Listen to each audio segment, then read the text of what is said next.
احتجاج کی جو کال دے رکھی ہے. آگے بڑھتے ہیں. جو ملک احمد خان ہیں اسپیکر ہیں پنجاب اسمبلی کے, گزشتہ دنوں پنجاب اسمبلی میں مریم نواز وزیر اعلیٰ پنجاب وہاں پہ آئیں, انہوں نے تقریر کی. اس تقریر کے دوران جو ہے بہت ہنگامہ خیزی ہوئی. وہاں جو ہے وہ جس طرح ہم نے قومی اسمبلی جب یہاں پہ بجٹ پیش کیا جا رہا تھا, یہاں پہ جب لیجسلیشن ہوتی ہے یا مختلف اس قسم کے مواقع پر یہاں پہ بھی بہت ہنگامہ آرائی بھی ہوتی رہی ہے. اکا دکا کوئی جو ممبران ہیں وہ معطل بھی ہوتے ہیں چند دن کے لیے, پھر معطلی ختم ہو جاتی ہے. لیکن ملک احمد خان ایکسٹریم لیول پہ چلے گئے ہیں. ایک تو انہوں نے کچھ ایسے ممبران ہیں جن کی جو معطلی ہے وہ تقریباً 15 اجلاس کے کتنے اس میں وہ شامل نہیں ہو سکیں گے. پھر 26 کے لیے وہ ایک ریفرنس بنا کر کے ان کو ڈسکوالیفائی کیا جائے, مطلب ڈی سیٹ ہوں گے اور 5 سال کے لیے نااہل بھی کر دیں. اور وہ الیکشن کمیشن پہنچ گئے خود فائل لے کر, اور الیکشن کمشنر کے ساتھ جو ہے وہ تصویر بنا کر انہوں نے جاری بھی کر دی چیف الیکشن کمیشن نے. اور یہ چیف الیکشن کمشنر سکندر سلطان راجہ اور 2 ممبران وہ ہیں جن کی 26 جنوری 2025 کو جن کی مدت ملازمت ختم ہو چکی ہے, اور اب وہ ایک گنجائش نکالی گئی تھی 26ویں ترمیم میں, اور 26ویں ترمیم میں گنجائش یہ تھی کہ جب تک کہ نیا بندہ تعینات نہیں ہوتا تب تک یہ کام جاری رکھیں گے. اور یہ کام جاری رکھے ہوئے ہیں. جس دن انہوں نے حکومت کے خلاف فیصلے دینے شروع کیے, اگلے دن چیف الیکشن کمیشنر اور ممبران بھی تعینات ہو جائیں گے اور حکومت کے حق میں فیصلے آتے رہے. جس طرح ابھی ہم نے دیکھا کہ مخصوص نشستوں کا جو فیصلہ تھا 12 جولائی کا, وہ اس فیصلے میں فیصلہ آیا, وضاحتیں آئیں, بار بار سپریم کورٹ کے 8 جج کہتے رہے کہ امپلیمنٹ کریں, نہیں امپلیمنٹ کیا. 12 جولائی سے لے کر 27 جون تک 1 سال جو وہ امپلیمنٹ نہیں کیا. لیکن ابھی فیصلہ آیا مخصوص نشستوں کا, وہاں پہ 12 ممبر کا جو بینچ تھا اس میں سے 10 ججز کے اس پر دستخط تھے, 2 کے دستخط ہی نہیں ہے. فیصلے پہ ایک تکنیکی نوعیت کا اعتراض جو ہے وہ موجود ہے, لیکن الیکشن کمیشن نے جو ہے وہ فوری طور پر اس پہ عمل کر دیا. تو یوں الیکشن کمیشن حکومت کو جو 8 فروری الیکشن سے پہلے, الیکشن ڈے اور پوسٹ الیکشن جتنے بھی معاملات ہیں ان میں بظاہر سپورٹ کرتا ہوا ہمیں نظر آتا ہے. اور اب تو بالکل حکومت کے رحم و کرم پہ ہیں چیف الیکشن کمیشنر اور 2 ممبران. تو اس سارے سینیریو میں جو ملک احمد خان ہیں وہ پہنچتے ہیں چیف الیکشن کمیشنر کے پاس. تو 26 ممبران کے خلاف جو ریفرنس دائر ہوا ہے, اس پہ مطیع اللہ جان صاحب کا تبصرہ چاہیں گے کہ کیا آپ کے کیسے دیکھتے ہیں کہ اتنا ایکسٹریم سٹیپ جو ہے وہ لیا گیا ہے کہ آج سعد رفیق جو ہے ان کے مسلم لیگ نون کے رہنما, ان کو یہ کہنا پڑا کہ ٹھیک ہے گالم گلوچ نہیں ہونی چاہیے, ٹھیک ہے دنگا فساد نہیں ہونا چاہیے, اور وہ اس کو جو ہے وہ جسٹیفائی بھی نہیں کیا جا سکتا. لیکن انہوں نے مشورہ دیا ملک احمد خان کو کہ نااہل کرنے کے لیے ممبران کو ایک اور رستہ نہ دیں, جس رستے پہ آج آپ کے مخالف اور کل جو ہے وہ باقی جو ہے ممبران نااہل ہونا شروع ہو جائیں گے. تو انہوں نے مثال دی کہ جب سپریم کورٹ نے یوسف رضا گیلانی کو نااہل کیا تھا تو انہوں نے کہا کہ میں نے اس وقت بھی کہا تھا کہ یہ ٹھیک نہیں ہوا کہ ایک وزیر اعظم کو سپریم کورٹ نے گھر بھیج دیا, تو اس لیے ملک احمد خان صاحب یہ رستہ جو ہے وہ نہ دیں. دیکھیں خواجہ سعد رفیق صاحب جو بات کر رہے ہیں وہ بالکل درست بات کر رہے ہیں, لیکن اب یہ دیکھیں کہ یہ سکندر سلطان راجہ صاحب اپنے آپ کو آئینی ادارہ کہتے ہیں کہ ہم جی آئینی ادارہ ہیں. پھر یہ توہین عدالت کے بہت سارے مقدمات بھی یہ چلا رہے ہیں عمران خان اور دیگر کے خلاف کہ جی انہوں نے عدالت کی توہین کر دی ہے. یہ کون سی عدالت ہے, یہ کیا انصاف کرے گی؟ اور یہ الیکشن کمیشن ہے جو کہ 2024 کے جو اس نے الیکشن کرائے, جو کچھ سیاسی جماعت کے ساتھ کیا وہ سارا ریکارڈ پہ ہے, بلے کا نشان لے لیا سپریم کورٹ کے فیصلے کو بنیاد بنا کے, سیاسی جماعت کی شناخت بھی لے لی. اور اب آپ اندازہ لگائیں کہ یہ جو ملک احمد خان صاحب ہیں ایسے ڈھٹائی کے ساتھ میں سمجھتا ہوں مسکرا رہے ہیں الیکشن, اور الیکشن کمیشن تصویر جاری کر رہا ہے اس کا. اب الیکشن کمیشن اتنا کمزور ہے, اتنا بزدل ہے کہ اس کے دفتر میں ایک سیاستدان کھڑا ہو کے تصویریں بنواتا ہے, اور پھر وہ تصویریں کیا سیاستدان نے جاری کی ہیں؟ میں سمجھتا ہوں یہ الیکشن کمیشن نے تصویریں جاری کی ہیں. اس کے دفتر کی تصویر اس آئینی ادارے کے نام نہاد سربراہ کی اجازت کے بغیر کیسے جاری ہوئی؟ اور اس تصویر کو ہم کیا سمجھیں؟ کیا یہ جشن منایا جا رہا ہے چیف الیکشن کمشنر سکندر سلطان راجہ اور نون لیگ کے؟ اس سے تو اچھا تھا کہ جا کے سکندر سلطان راجہ وہاں پہ تھوڑی سی پھلجڑیاں بھی چھوڑ دیتے, کیونکہ یہ 12 جولائی کا فیصلہ سیٹسفائیڈ ہو گیا ہے.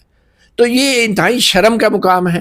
اور یہ ملک احمد خان بھی جو ہیں جان بوجھ کے ریفرنسز لے کے چل کے گئے. یہ ویسے ہی ہے کہ کوئی آئینی ادارہ جو ایک ہے اس کا سربراہ, جیسے یہ کوئی ہائی کورٹ کا جج جو ہے اپنی سفارش کی فائل لے کے نا کسی کام کی وہ چیف جسٹس کے پاس چل کے آ رہا ہے، اور جو نیچے والے عدالتیں ہیں وہ جو ہائی کورٹ کے چیف جسٹس ہیں وہ جو فیصلہ کریں ان کے خلاف جب اپیل آئے تو چیف جسٹس نیچے سے فائل لے کے چل کے چیف جسٹس کے پاس پہنچ جائے کہ جی یہ میرا کیس آیا ہوا ہے، اس کی اپیل کا فیصلہ کریں۔ یہ کیا مذاق بنا لیا اسکندر سلطان راجہ نے؟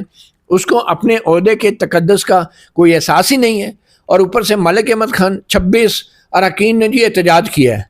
اب پتہ نہیں ملک احمد خان کے پاس اگر بندوقیں ہوتی تو وہ شاید ادھر پنجاب اسمبلی میں بھی گولیاں چلا دیتے۔ 26 نومبر کو جو ہے پی ٹی آئی کے کارکنوں کی 14 ڈیڈ باڈیز تو ثابت ہوئی نا، جو گولیوں سے مرے ہیں، وہ 26 نومبر تھا۔ اور یہ 26 ایم پی اے پنجاب جو اسمبلی کے، ان کو اس بات پہ نااہلی کا ریفرنس بھیج رہے ہیں کہ انہوں نے احتجاج کیا۔ مریم نواز کوئی آسمان سے اتری ہیں؟ وہ کوئی دیوی ہیں کہ جن کے اوپر کوئی بات نہیں ہو سکتی، ان کے خلاف احتجاج نہیں ہو سکتا؟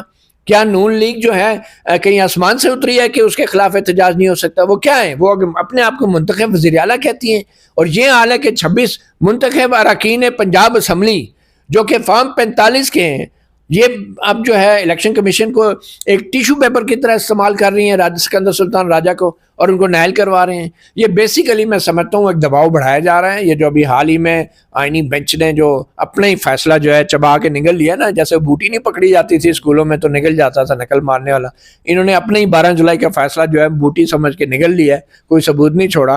تو مجھے لگتا ہے اس کے بعد اب یہ پی ٹی آئی کو دباؤ میں لا رہے ہیں، اور یہ سارے دباؤ میں لانے کی صرف ایک ہی وجہ ہے کہ بھائی 10 محرم کے بعد جو احتجاج کی کال دی ہوئی ہے، یہ پنجاب کے اندر کم از کم یہ جو 26 ایم این اے ہیں ان کو ایک پیغام دیا جا رہا ہے کہ جو کچھ آپ ہو رہے ہیں نا وہ آپ کو بھی پتہ ہے پھر کیسے ہو رہا ہے، اور ہم تو اس حد تک آپ کو فارغ کریں گے کہ یہ دیکھیں میں الیکشن کمیشن کے ساتھ کھڑا تصویر بنوا رہا ہوں، کسی غلط فہمی میں نہ رہنا۔ یہ بندہ جو اپنے آپ کو الیکشن کمشنر کہتا ہے یہ میرے ساتھ تصویر بنا کے مسکرا سکتا ہے تو پھر میرے ریفرنس کے مطابق آپ کو 5 سال کے لیے نائل بھی کر سکتا ہے۔ یہ پیغام دیا گیا ہے، اور یہ پیغام صرف ملک احمد خان نے نہیں دیا، یہ چیف الیکشن کمشنر سکندر سلطان راجہ نے بھی دیا۔ اور مجھے افسوس اس بات کا ہے کہ ان کے ساتھ جو 4 الیکشن کمشنر ہیں چاروں صوبوں کے، وہ بالکل خاموش ہیں۔ مطلب ان کی طرف سے کوئی چوں چراں بھی نہیں ہوتی کہ یار یہ کوئی طریقہ ہے۔ کل وہ 4 الیکشن کمشنر بھی جو ہیں وہ صوبائی جو جتنے صوبائی اسمبلیوں کے اسپیکر ہیں ان کے ساتھ اس طرح تصویریں بنا کے جو ہیں وہ جاری کرنا شروع کر دیں، تو یہ کیا ہے؟ یہ میرے خیال میں اصلیت اب کھل کے سامنے آ رہی ہے۔ یہ جو ہے وہ جو ملک احمد خان ہیں ان کی جانب سے جو 26 پی ٹی آئی کے ایم پی ایس کے خلاف ریفرنس دائر کیا گیا ہے یہ غیر معمولی ہے، اور شاید ملک احمد خان جو ہے وہ اسپیکر کی کرسی پر پہلی دفعہ بیٹھے ہیں، ان کو اندازہ نہیں ہے، اور جو ہمیشہ سے حکومت ہوتی ہے اس کو برداشت کرنا چاہیے، ان کو صبر بھی ان کے اندر ہونا چاہیے، اور خاص طور پر کہ آپ جو عوامی نمائندے ہیں ان کو آپ گھر بھیجنا چاہتے ہیں، آپ کو ڈسکوالیفائی کرنا چاہتے ہیں۔ مطلب حیران کن ہے کہ آپ کے گردن کے اندر کوئی اتنا سریا آ گیا ہے اور کہ آپ پہ کوئی بات بھی نہیں کر سکتا، تنقید نہیں۔ ایکسٹرا آرڈینری انہوں نے کچھ کر دیا ہوگا، اس کو آپ 1-2 اجلاسوں کے لیے معطل کر دیں، ان کو کوئی اور مطلب کیا جا سکتا ہے، لیکن ان کی ڈسکوالیفیکیشن یہ بہت ایکسٹرا آرڈینری۔ میں تو سمجھتا ہوں کہ میاں محمد نواز شریف صاحب ابھی تک کیوں خاموش ہیں کہ یہ کیا کر رہے ہیں یار، آپ کے مخالفین ہیں، لیکن انہوں نے کیا بولنا ہے۔ وہاں پہ بھی فارم 47 کے ساتھ مرکز اور صوبے میں آپ جو ہے وہ بہت بڑی نشستوں پہ آپ آئے ہیں۔ وہ آپ نے سنا ہوگا نا، بڑے میاں تو بڑے میاں، چھوٹے میاں سبحان اللہ۔ وہ فیلڈ مارشل صاحب کی ٹرمپ سے ملاقات کیا ہوئی ہے، یہ سارے جو نیچے سیاستدان ہیں نا اپنے آپ کو فیلڈ مارشل سمجھنا شروع ہو گئے۔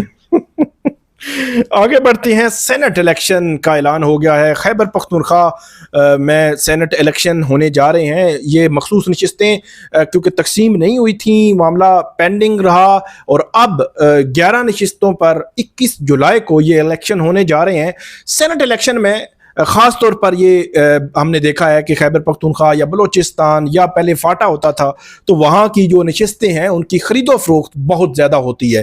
تو ایک ممبر جو ایوان بالا میں جس نے بیٹھنا ہے، جس نے لیجسلیشن میں حصہ لینا ہے، جو ہے وہ اس کا بڑا ایک اہم رول ہوتا ہے، اگر وہ خرید و فروخت سے آئے، اس قسم کی لابنگ کر کے آئے، تو پھر اس کے کیا اثرات جو ہے وہ ہماری جو پارلیمان ہے اس پر کیا اثرات ہو سکتے ہیں، اور خاص طور پر کون سا ایسا کلیہ ہے، طریقہ ہے کہ جو لیجسلیشن ہونی چاہیے کہ یہ جو ووٹوں کی خرید و فروخت ہے وہ رکے. اس کی وجہ یہ ہے کہ خفیہ رائے شماری جو ہے وہ ہوتی ہے, اور خفیہ رائے شماری کے ذریعے جب ووٹنگ ہوتی ہے تو اس میں کوئی پولیٹیکل پارٹی یہ اسیس نہیں کر سکتی کہ کس کے ممبر نے کس کو جو ہے وہ ووٹ دیا ہے, تو اس لیے اس کو پن پوائنٹ باقاعدہ طور پر ان کو تلاش نہیں کیا جا سکتا. آپ آسان الفاظ میں یہ کہہ سکتے ہیں. تو اس کو کیسے دیکھتے ہیں؟ سینٹ الیکشن 21 جولائی کو ہونے جا رہا ہے. دیکھیں, پہلے بھی آپ کو یاد ہے کہ سپریم کورٹ نے جسٹس اعجاز الحسن جب وہ جنرل باجوہ اور جنرل فیض کے کیمپ میں ہوتے تھے, وہی پاناما کیس کے یہ وقت تھا, تو اس وقت انہوں نے سینٹ ووٹ کو اوپن کرنے کے لیے کوشش کی تھی, اور اس کی وجہ کچھ بھی تھی وہ اب نظر آ رہا ہے کہ کانسٹیٹیوشن میں اس کی بظاہر کوئی گنجائش نہیں تھی, کیونکہ سیکریسی آف بیلٹ جو ہے اور سینکٹیٹی آف ووٹ ہے, عام آدمی دے رہا ہے یا پارلیمنٹرین دے رہا ہے. اگر کانسٹیٹیوشن میں لکھ دیا گیا ہے کہ اوپن ووٹ نہیں ہوگا, کچھ کیسز میں ہوتا ہے open vote, show of hand بھی ہوتے ہیں, لیکن یہ ہے کہ سینٹ کی جو ووٹ ہے وہ سیکرٹ بیلٹ کے ذریعے آبویسلی اس میں کلیئر ہے, تو اس لیے اس کی سیکریسی تو رہنی چاہیے. مگر اس کی سیکریسی کو وائلیٹ کرنے کے لیے آپ کو یاد ہے چیئرمین سینٹ کا جب الیکشن ہوا تھا جس میں صادق سنجرانی صاحب جیت گئے تھے, اصل بزنجو صاحب نے کہا تھا کہ جنرل ظہیر اس وقت کون تھے, اپنا جو تھے جنرل فیض کا نام لیا تھا نا اصل بزنجو صاحب نے, کہ ان سے پوچھیں. تو بات یہ ہے کہ یہ سیکریسی تو رہنی چاہیے. اب اس سیکریسی کو ویریفائی کیسے کریں گے؟ ہمارے جو ادارے ہیں ماشاءاللہ بہت ایکسپرٹ ہیں, وہ بڑی بڑی ویڈیوز بھی بنا لیتے ہیں, بڑے بڑے اندر کی ویڈیوز بھی آڈیوز بھی نکال لیتے ہیں. تو کچھ نہ کچھ ضرور ہوگا جو اس سینٹ کے ووٹ کے اندر بھی اس بات کو یقینی بنائیں گے کہ جنہوں نے مال کھایا ہے وہ پھر اپنے جو ہے نا کمٹمنٹ پہ پورا اترے ہیں. پتہ نہیں اس کو کمٹمنٹ کس سے کمٹمنٹ پہ. بہرحال یہ چیزیں تو ضرور ہوں گی, اور یہ سینٹ کے الیکشن میں یقیناً ہارس ٹریڈنگ ہوگی. سب سے بڑا چیلنج یہ ہوگا کہ خیبر پختونخوا سے یہ سینٹ کی سیٹوں کے لیے الیکشن ہوں گے, 12 یا 13 سیٹیں, 11 سیٹیں. تو یہ ایک بہت بڑا امتحان ہوگا پی ٹی آئی کے لیے, اور اس سینٹ الیکشن کے بعد اس بات کا امکان ہے کہ پی ٹی آئی کی حکومت بھی گر جائے یا تبدیل کر دی جائے, کیونکہ لگتا یہ ہے کہ جو پی ٹی آئی کے کچھ لوگ ہوں گے وہ ضرور اپنا سودا کریں گے. ضرور جو ہے وہ سودا کر سکتے ہیں ممکنہ طور پر کچھ لوگ جو جس کے اشارے جو گورنر خیبر پختونخوا مختلف ملاقاتیں پرائم منسٹر سے ملاقات کر کے دے رہے ہیں, اگرچہ وہ مال غنیمت ہے جو ملا ہے اپوزیشن کو, اور اس مال غنیمت ملنے کے باوجود بھی ان کے پاس 20-25 نشستیں کم ہیں خیبر پختونخوا میں حکومت بنانے کے لیے. لیکن ہم نے دیکھا لوٹا کریسی ہو یا سندھ ہاؤس میں منڈیاں لگیں جب پی ٹی آئی کی حکومت کے خلاف عدم اعتماد آئی تھی, اس وقت ان کے اراکین خریدے گئے تھے. تو کوئی بعید نہیں ہے کہ مستقبل میں یا مستقبل قریب میں ہم دیکھیں کہ خیبر پختونخوا میں بھی پی ٹی آئی کی حکومت کو ختم کر دیا جائے, اگرچہ مینڈیٹ جو ہے وہ ان کے پاس ہے. ہم آپ کو مزید جو ہے وہ آئندہ ویڈیو میں اپڈیٹ کرتے رہیں گے, ہمیں فیڈ بیک دیجیے گا. اللہ حافظ.